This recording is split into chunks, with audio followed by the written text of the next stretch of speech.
To better understand the concept of NFTs and its investment potential, we're joined by Mark Dukas. He's a crypto analyst at Bitcoin Live and also founded the website bitcoinsmartmoney.com. Welcome back to the show. Thank you, Rachelle. So first of all, where did this trend come from and who are the original artists and sellers? So the digital trend for NFTs came from the fact that the Bitcoin blockchain was the first time you could have digital scarcity and create a digital store of value through this distributed ledger being the blockchain. So we've always had digital art exist, but there was not a true way to define its value and to give it some value. And through the blockchain, which is built on top of Ethereum's network, that these NFT companies are now producing digital art to have verifiability of that digital scarcity. And when you think about a Mona Lisa, that actual art piece is scarce. So when you have that real edition of it, it has that value, and that's what that value is. It's that scarcity of it, and that's what the NFT craze and blockchain craze is creating right now, with over billions of dollars in company infrastructure being built on top of these ecosystems. So to help people understand, an NFT is essentially a unique unit of data that's stored on the digital ledger, the blockchain.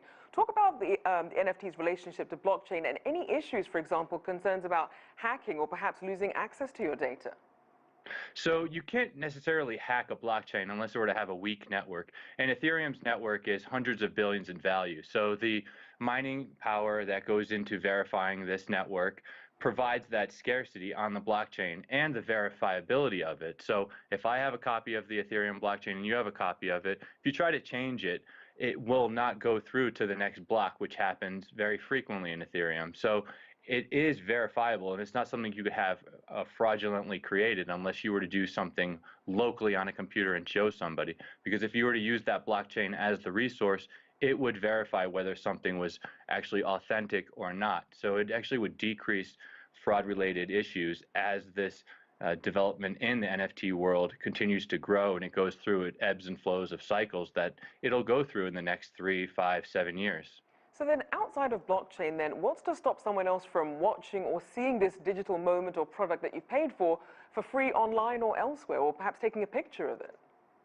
It's really the value that people see in digital works. So I could go out and buy a replica Michael Jordan rookie card for $20, but that real rookie card has thousands of dollars of value. So people seek authentic items, and that's what creates really value, and that's why art has been value for hundreds of years. And we've moved into, where cash was a fungible token. Now we have something that's non-fungible like digital art, and that will start to garner and build a snowball of value that people see over time. It's not going to be 99% of the people see this as valuable and will jump into it. It'll be something that ebbs and flows and someone will create something that really makes this stick. And I think digital art, digital media, and those type of things where it's verifiably secure through the blockchain will retain value over time because it cannot be replicated like other things. Now, it does seem a lot of people are trying to get into this. Who is at the forefront of getting into this, and what are the returns like at the moment? So right now, Ethereum is the major player for where NFT companies and NFTs are being built on top of their network. You can build a decentralized application on Ethereum and in a very easy sense using the programming language Solidity. So it's not that the barrier to entry is hard. It's that the quality of work and quality of entry is what's needed for this to be something that has a mainstay. And as you can see with NBA Top Shot having over $500 million in volume, over 300,000 active users, this is starting to grow, and it's less than 24 months into this craze, so it's going to take time for it to go through its cycle. And yes, people can call it a bubble early on, but that's because of the amount of financial growth that NFTs are experiencing. They're going to call it a bubble. They called Bitcoin a bubble 5 years ago as well. But if you zoom out and look at the macro landscape of crypto and how it's grown and adopted, it's not a bubble. This also will go through that rise and fall and then find its footing. But it's, right. I think digital artwork and digital NFT has a place. Now, obviously, there are different kinds of NFTs. Which ones do you think will have the most staying power? I know you mentioned art.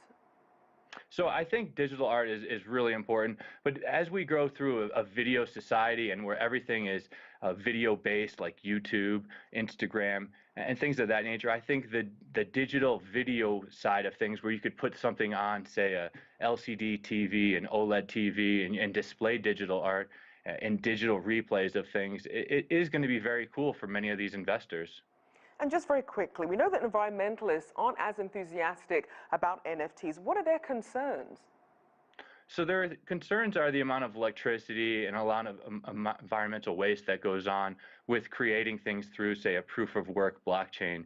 And a lot of the crypto communities are looking at proof of stake blockchains, which decrease emissions and environmental waste. However, if you look at the banking industry and how much that uses for resources, it's far more than the resources wasted to verify and secure the Bitcoin network. So that's something that it's just one of those highlights that a lot of people like to garner on. And yes, we will go through ebbs and flows of that as well, but the banking system does use more environmental waste than the current cryptocurrency community.